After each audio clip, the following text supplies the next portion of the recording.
सभी को जय सिया राम। रामचरितमानस बालकांड और दोहा संख्या 102। शंकर भगवान और माता पार्वती का विवाह हो चुका है और उनको विदा करके हिमवान अपने भवन में लौटते हैं। तो हम लोग छंद से पढ़ते हैं, इसके ऊपर जो छंद है उसके बाद आगे बढ़ते हैं। जननी बहुरी मिली चली, उचित असीस सब काहू दई। फिर बिलोकति मातु तन, तब सखी लय शिव पही गई।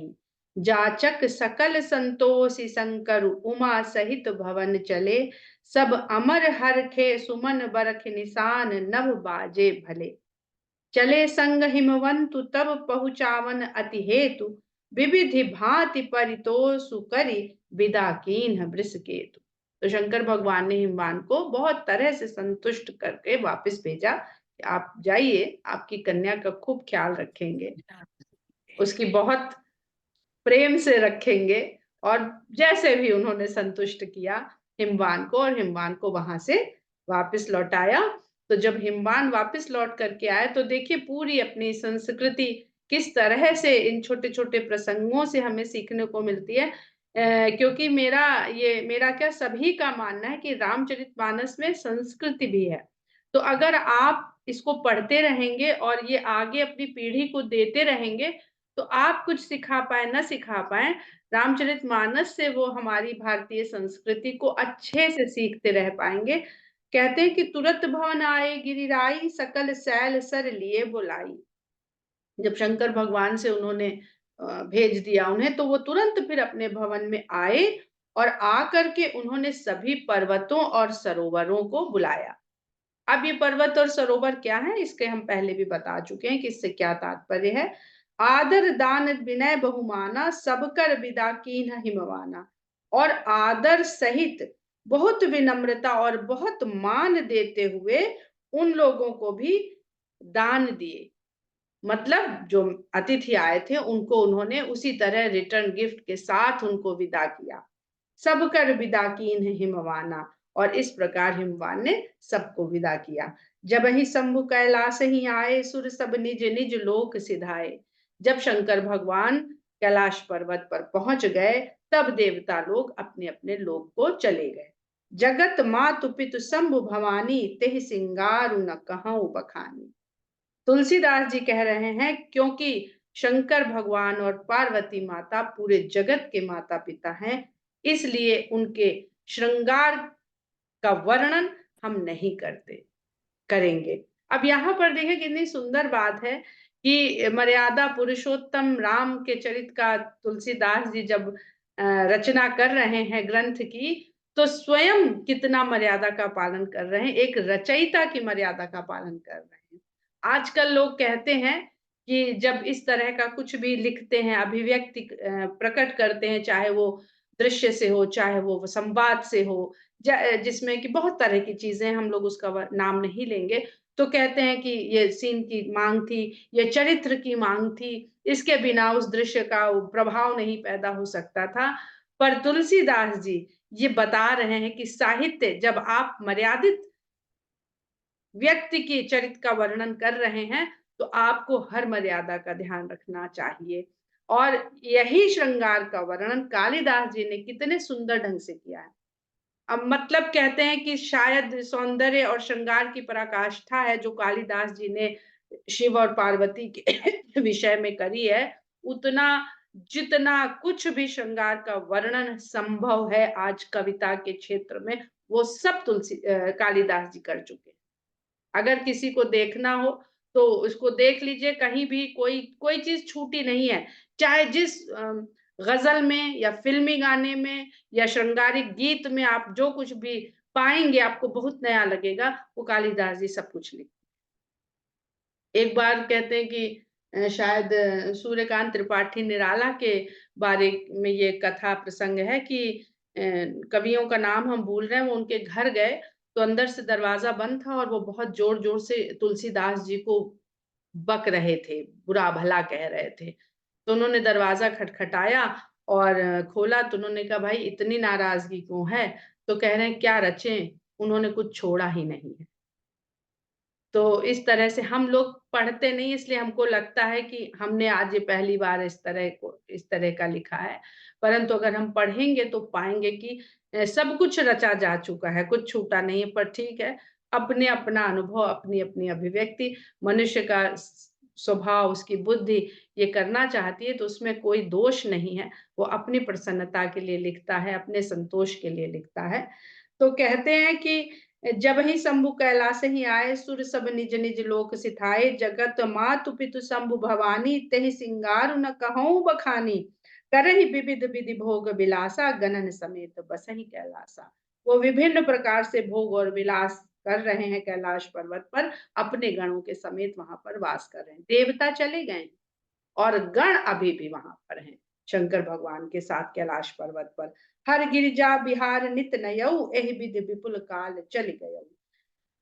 भगवान शंकर और माता पार्वती नित्य नए नए नए रूप से विहार कर रहे हैं और इस प्रकार बहुत बड़ा काल व्यतीत हो गया, बहुत समय बीत गया। तब जन्मे उसट बदन कुमारा, तारक असुर समर जहि मारा। उसके पश्चात शट बदन यानी 6 मुख वाले उनके पुत्र का जन्म हुआ, जिन्होंने युद्ध में तारकासुर को मारा, जिसके लिए ये सब पूरा विधान रचा गया था। आगम निगम प्रसिद्ध पुराना, सन्मुख जन्म सकल जग जाना। वेदों में, आगम और निगम पुराणों में ये कथा बहुत प्रसिद्ध है और 6 मुख वाले कार्तिकेय जी के जन्म को सारा संसार जानता है। जग जान सन्मुख जन्म कर्म प्रताप, पुरुषार्थ महा, तेहि हेतु मैं वृषकेतु सुत कर चरित संक्षेप ही कहा। यह उमा शंभु विबाहु जे नर नारी कहि जगावही, कल्याण काज विवाह मंगल सर्वदा सुख पावही। तो कहते हैं कि षट बदन 6 मुख वाले उनके पुत्र के जन्म को सारा संसार जानता है, उनके जन्म को, उनके कर्म को, उनके प्रताप को और उनके पुरुषार्थ को सारा संसार जानता है। अब देखिए संतान का क्या क्या कर्तव्य है, वो यहाँ पर षट बदन के द्वारा तुलसीदास जी ने बता दिया है। जन्म, कर्म, प्रताप और पुरुषार्थ। इस कारण से मैंने शंकर भगवान के इस पुत्र के चरित्र को बहुत संक्षेप में कहा।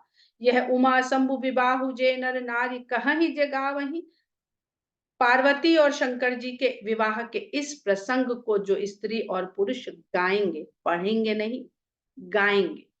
रामचरितमानस गाने के लिए है, इसको गा के पढ़ा जाता है, पढ़ा जाता ही नहीं है, इसको गाया जाता है। कल्याण काज विवाह मंगल सर्वदा सुख पावही। उनको सदा ही सभी तरह के कल्याण कार्य और विवाह मंगल आदि इस तरह के मंगलकारी सुख उनको सदा मिलते रहते हैं। अब देखिए पढ़ने और गाने में अंतर क्या है। हम पढ़ते हैं तो हम आंख से भी पढ़ सकते हैं, आंख से पढ़ते चले जा रहे हैं, ना हम उच्चारण कर रहे हैं, ना हमारे होंठ हिल रहे हैं। लेकिन जब हम गाते हैं तब हम आंख से देखते हैं, मुख से बोलते हैं और कान से सुनते हैं।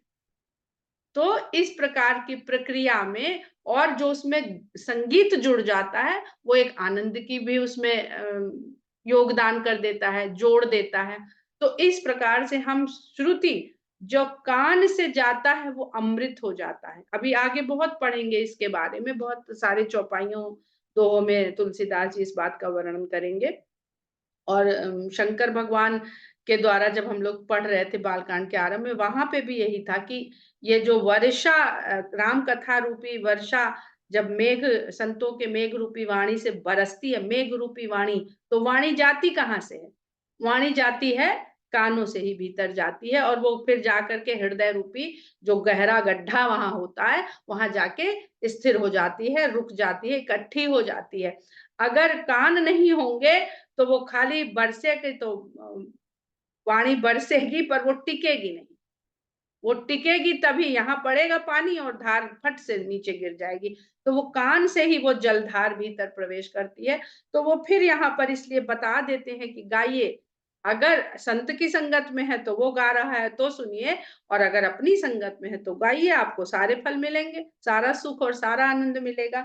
चरित सिंधु गिरिजा, आप लोग को अगर याद होगा, जिसके भी घर में माता पिता, दादी दादा, नाना नानी ने अगर रामायण पढ़ी होगी तो हमेशा उच्चारण से गा के पढ़िए। वो ये नहीं देखते थे हमें संगीत आता है कि नहीं, हमारे सुर कैसे, हमारा गला कैसा है, कुछ नहीं देखते थे, पर गा के पढ़ते थे।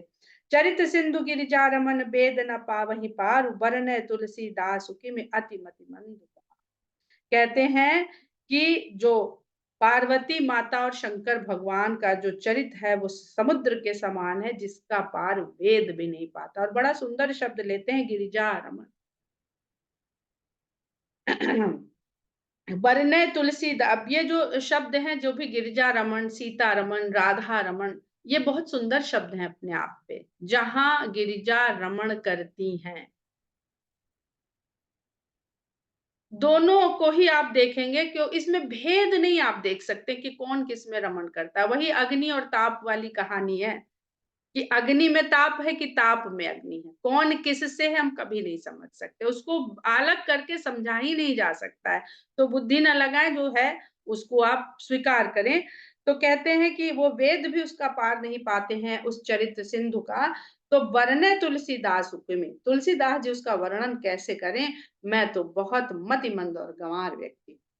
शंभु चरित्र सुनि सरस सुहावा, जहां जहां भी तुलसीदास जी मौका नहीं चूकते हैं अपने हर तरह के दीनता के भाव को कहने का। जब भी मौका लगता है वो ज्ञान से, अपने जीवन से, अपने भक्ति से, हर जगह वो अपने आप को दीनता के भाव में बता देते हैं।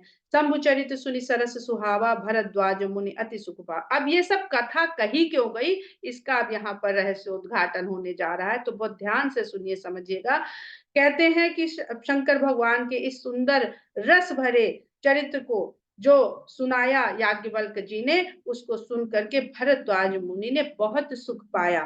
बहु लालसा कथा पर बाढ़ी नयनन नीर रोमावल ठाड़ी। और ये शंकर और पार्वती का चरित्र जो सुना, उसको सुन करके उनकी कथा पे लालसा और बढ़ गई और उनके नैनों में जल भराया और शरीर के रोम सारे खड़े हो गए। प्रेम विवश मुख आव न बानी, प्रेम की ऐसी अवस्था उनको प्राप्त हो गई कि प्रेम के कारण मुख से कुछ कहते नहीं बनता। अभी जो आशा जी ने जैसे कल भजन सुनाया, तो जब जो सबकी अवस्था हो गई थी, भले ही वो आपके माइक्रो सेकेंड्स के लिए हुई हो, पर हुई। और दूसरा, जैसे अभी उन्होंने कहा कि हम कह नहीं पाते हैं कि क्या कहें, तो वही कह रहे हैं प्रेम विवश मुखाव न बानी। जब इतने प्रेम में कोई सराबोर हो जाता है तो उसके मुख में वाणी नहीं आ पाती है। और दशा देखी हर से मुनि ज्ञानी, उनकी जब ये दशा देखी तो याज्ञवल्क्य जी हर्षित हो गए, क्योंकि कुछ बातें हमारे भाव कह देते हैं, वो शब्दों की वहां पर आवश्यकता नहीं होती है, लेकिन उन भावों को समझने वाला कौन है, याज्ञवल्क्य जी। अगर उस तरह का हमारे सामने व्यक्ति है तो हमको कुछ भी कहने, अब हमें इतना आश्चर्य होता है कि इस जब भी हम लोग रामचरितमानस ये सेशन करते हैं, तो जो जिसका प्रश्न होता है उसका उत्तर कैसे आ जाता है यहाँ पर, जो ये हमेशा देखते हैं हम। तो वो आशा जी की जो एक मन में दुविधा थी, उसी का आज उत्तर मिल रहा है कि यदि आपके सामने याज्ञवल्क्य जी जैसा कोई व्यक्ति है जो इस प्रकार अपने भाव, आपके भाव को समझ सकता है, तो वाणी और शब्द की कोई आवश्यकता नहीं है।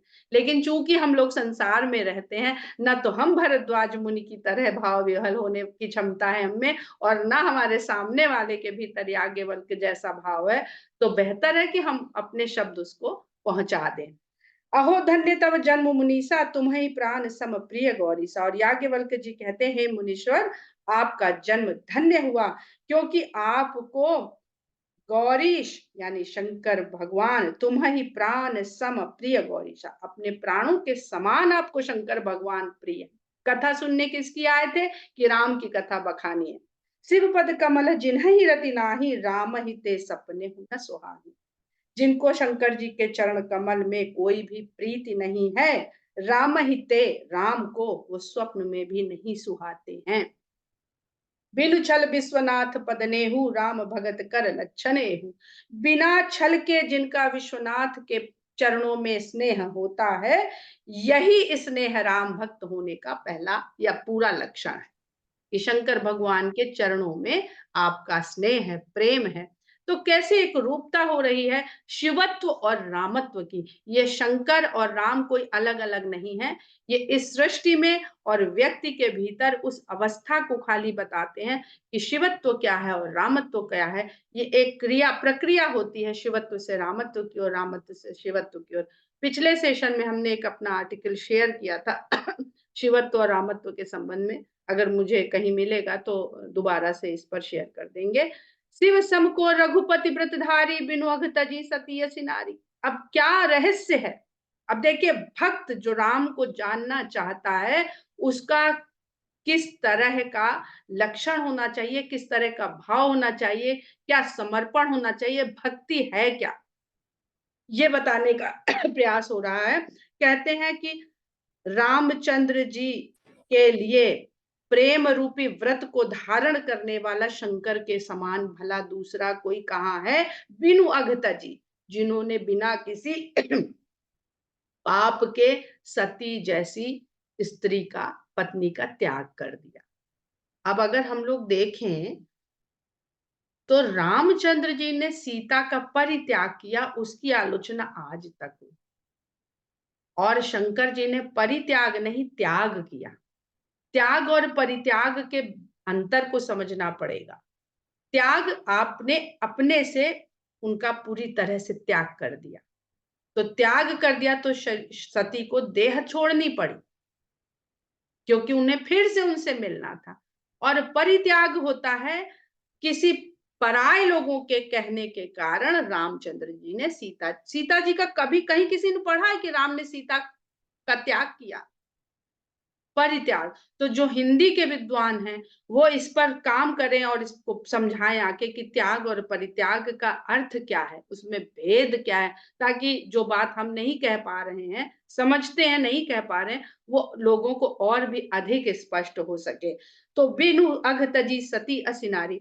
अब यहाँ पर जो हम लोग ने पहले भी बताया है कि सती स्त्री, बुद्धि ना होना, भक्ति ना, बुद्धि का बहुत अधिक होना और भक्ति का ना होना, शंका, किस चीज का त्याग करना है आप? पनु करी रघुपति भगति दिखाई, और प्रण करके उन्होंने राम के प्रति अपनी भक्ति को दिखाई। प्रण किया था, सब प्रसंग सबको याद होगा। को शिव सम राम ही प्रिय भाई। तो फिर रामचंद्र जी को शंकर से अधिक शंकर के समान कौन प्यारा होगा? तो जब उन्होंने देखा कि हमारे भक्त ने अपनी प्रिया को सिर्फ इसलिए त्याग दिया कि उसका मेरे ऊपर विश्वास नहीं था, तो राम ही जाकर के उनसे फिर कहते हैं कि अगर मेरे ऊपर वास्तव में तुम्हारा स्नेह है तो मेरे कहने से एक चीज हमें मांगे, हमें दे दो। क्या? कि जाओ, सती ने पार्वती के रूप में जन्म लिया है तो उनसे विवाह कर लो। तब शंकर भगवान कहते हैं ऐसा उचित तो नहीं है, परंतु आपने मांगा है तो मातु पिता गुरु प्रभु कै बानी, तो इसलिए आप कह रहे हैं तो अवश्य ही मेरा इसमें कोई कल्याण है, या कल्याण है इसमें, तो हम ये बात पूरी करेंगे क्योंकि आपने कही। अब आगे इसको याद रखिएगा, आगे प्रसंग में इस बात को हम लोग फिर जोड़ेंगे और फिर समझेंगे। प्रथम ही मैं कही शिव चरित, बूझा मरम तुम्हार, सुच सेवक तुम राम के, रहित समस्त विकार। इसलिए मैंने पहले तुमसे शंकर भगवान के चरित को कह के तुम्हारे मर्म को समझा है, और ये पाया है कि तुम सुच सेवक, तुम राम के विशुद्ध शुद्ध सेवक हो, भक्त हो, किसी भी तरह का विकार तुम्हारे अंदर नहीं। वो उस तरह की शंका, उस तरह का संशय नहीं है तुम्हारे अंदर जो सती के भीतर था। तो यहाँ पर उनकी बुद्धि का, उनके समर्पण का, और सबसे बड़ी बात उनके धीरज का भी पता चल रहा है। हम किसी से कोई प्रश्न समझने जाएं, पूछें अपने प्रोफेसर साहब के पास और कह दें हमको ये समझ में नहीं आया, अब वो कहे कि ये इसके लिए तुमको बेसिक सिद्धांत पढ़ना पड़ेगा जो तुमने 9th में पढ़ा था, रुको पहले हम पहले वो बताते हैं, फिर तुम्हारे इस प्रश्न का उत्तर देंगे। तो कहेगा इतना गुरुजी टाइम कहाँ है इतना, कल एग्जाम है, कल परीक्षा, आप हमें इसका उत्तर बता दीजिए, भले हमें समझ में ना, हम रट लेंगे। आप विषय से हट के किसी से बात करने लगिए, वो नहीं सुनना चाहेगा, या आप विषय के डिटेल में चला जाइए तो सबसे पहले वो कहेगा ये वाली कथा तो हमें पता, अब इसके आगे बताइए, इतना तो हम जानते हैं। तो धीरज भी, तो ये सब किस तरह के विकार होते हैं भक्त के अंदर, वो सब यहाँ पर बताए जा रहे हैं। मैं जाना तुम्हारे गुणशीला, कहऊ सुनऊ अब रघुपति लीला। अब मैंने तुम्हारे गुण और शील को, स्वभाव को जान लिया है, अब मैं कहूंगा, अब सुनो तुम रघुपति की लीला। अब तुमने क्वालिफाई किया कि तुम राम की लीला को सुनने के लायक हो। सुन मुनि आज समागम तोरे, कहीं न जाई जस सुख मन मोरे। हे मुनीश्वर, आज आपके समागम से मुझे जो सुख हो रहा है वो मुझसे कहते नहीं बन रहा है। रामचरित अति अमित मुनीसा, कही न सकहि सत कोट अहिसा। यद्यपि राम का चरित अमित है, उनसे कह रहे हैं मुनीश्वर राम का चरित्र तो बहुत अमित है, जिसको 100 करोड़ शेषनाग भी नहीं कह सकते हैं अपने से। सहस्त्र मुख वाले शेषनाग, और वो 100 करोड़ हो जाए तो भी नहीं कह पाएंगे। तदपि जथासुत कहूं बखानी, सुमिर गिरापति प्रभु धनु पानी। तब भी जैसा मैंने सुना है वैसा मैं तुमसे कहूंगा, जथाश्रुति। और इस प्रकार याज्ञवल्क्य जी कह करके सुमिर गिरा पति प्रभु धनुपानी, धनुर को अपने हाथों में, धनुपानी, पानी माने हाथ, अपने हाथ में धनुष लिए हुए भगवान और गिरापत शारदा के स्वामी भगवान राम जिन्होंने धनुष धारण किया है उनका स्मरण किया। वाणी के स्वामी शारदा भी कह सकते हैं आप यहाँ पर, क्योंकि गिरापति गिरा सरस्वती के लिए आता है, तो वाणी के जो स्वामी शारदा है, परंतु शारदा के स्वामी वही धनुर्धारी राम है। दोनों का स्मरण करते हैं तो याज्ञवल्क्य जी, और कहते हैं कि शारद दारु नारी सम स्वामी, राम सूत्रधर अंतर्जामी। शारदा तो भगवान की बस कठपुतली के समान है, और उस कठपुतली के जो सूत्र हैं, जो धागे हैं, वो उस अंतर्यामी के हाथ में। अब देखिए, अंतर्यामी कौन है? जो निराकार है। जो निराकार है वो जब अपने धागों से शारदा को चलाता है तो किस रूप में पहले वो जो निर्गुण है, निराकार है, वो किस रूप में प्रकट होती है? वाणी के रूप में। तो इसीलिए हमारे यहाँ कहा जाता है शब्द ब्रह्म। यदि हमने ब्रह्म को शब्द दे दिया, कोई नाम दे दिया, तो हमने उसके निराकार की जो अवस्था है उसको साकार में बदल दिया। आगे कहते हैं, जही पर कृपा करहि जनु जानी, कभी उर अजिर न चावही बानी। जिस पर वो कृपा कर देते हैं अपना जन जान करके, कभी उर अजिर, उस कवि के हृदय रूपी आंगन में वो वाणी रूपी सरस्वती नाचने लगती। प्रणवो सोई कृपाल रघुनाथा, ऐसे रघुनाथ को मैं प्रणाम करता हूँ, शीश झुकाता हूँ, और बरनो विशद तास गुण गाथा, और उनकी निर्मल गुण गाथा का वर्णन करता हूँ। परम रम्य गिरिबरु कैलासु, सदा जहां शिव उमा निवासु। परम रमणीक पर्वतों में श्रेष्ठ कैलाश पर्वत है, जहां पर सदा शंकर पार्वती निवास करते हैं। सिद्ध तपोधन जोगी जन सुर किन्नर मुनि वृंद, बसहि तहां सुकृति सकल सेवहि शिव सुख कंद। अब उस कैलाश पर्वत पर उमा और शंकर के साथ और कौन कौन निवास करता है?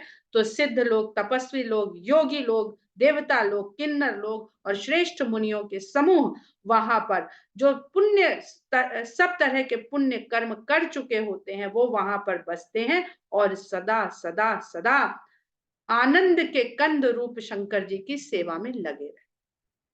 बहुत सुंदर, बहुत अच्छे दोहे हैं। इसका आप लोग जितना विचार विमर्श करेंगे स्वयं में, उतने इसके आपको अर्थ मिलेंगे। तो हरिहर विमुख धर्म रति नाही, ते नर तह सपने हूं नहीं जाही।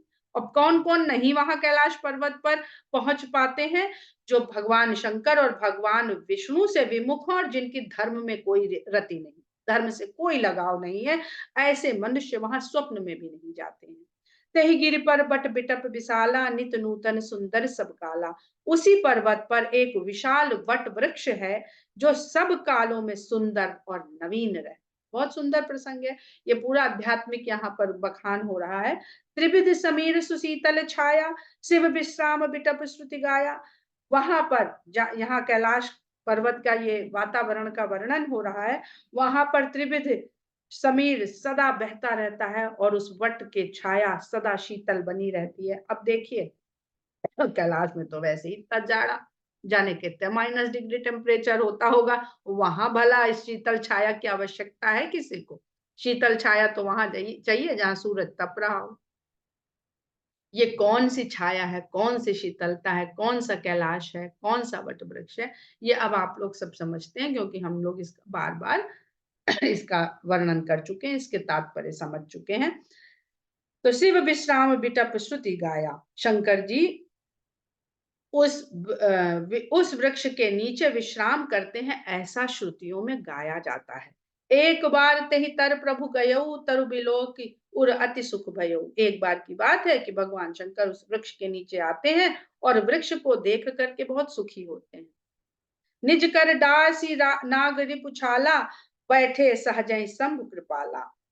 उसके नीचे अपने हाथ से वो बाघंबर बिछाते हैं और सहज भाव से कृपाल शंकर बैठ जाते हैं। भगवान का श्रवण करना हो, स्मरण करना हो, गायन करना हो, तो बस एक ही आसन है, सहज आसन।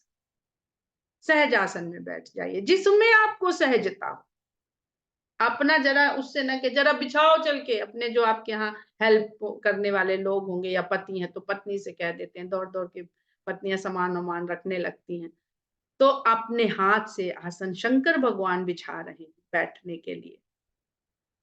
कुंद इंदु दर गौर शरीरा, कुंद के समान, चंद्रमा के समान और शंख के समान गौर वर्ण का शरीर है शंकर भगवान।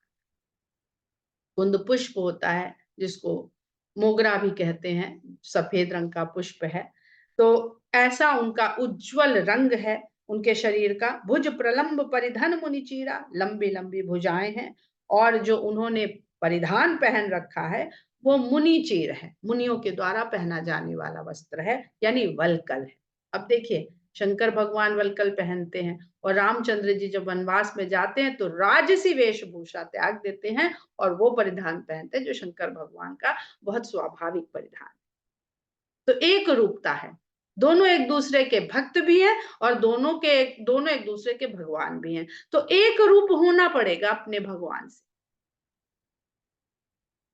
तरुण अरुण अंबुज समचरना, नख दुति भगत हृदय तम हरना। उनके जो चरण हैं वो नए नए खिले हुए लाल कमल के समान हैं और चरणों के जो नाखून हैं उनकी चमक हृदय के अंधकार को हरने वाली है।